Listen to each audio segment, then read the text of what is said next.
সেনাপ্রধান বলেন, যে কোনো পরিস্থিতি আসুক না কেন আমি ডক্টর ইউনূসের লক্ষ্য অর্জনে তার পাশে থাকব, অন্তর্বর্তী সরকারকে সম্পূর্ণ সমর্থন দিব।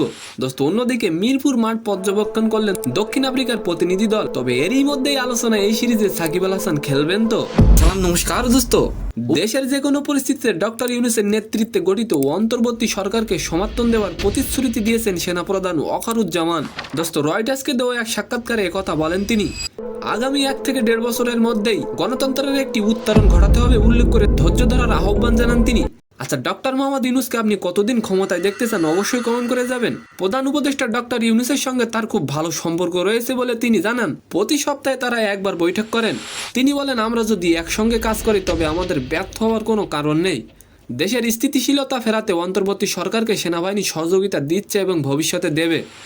দোস্ত, অন্যদিকে ভারত সফরের মধ্যেই আলোচনায় এখন বাংলাদেশ দক্ষিণ আফ্রিকার বিপক্ষে টেস্ট সিরিজ ম্যাচ।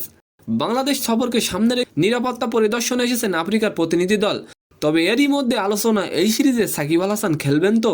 দোস্ত, ইনচার্জ শাহরিয়ার নাফিজ অবশ্য দেশের মাঠে সাকিবের খেলা নিয়ে কোনো কারণ দেখছেন না। তার বিশ্বাস, মামলা ইস্যুতে কোনো রকম হয়রানির শিকার হবেন না তিনি, ফলে তার খেলা নিয়ে আশা করা যায় কোনো সমস্যা হবে না। তো সম্মানিত দর্শক, আজকের ভিডিওটি কেমন লাগলো অবশ্যই কমেন্ট বক্সে জানাবেন।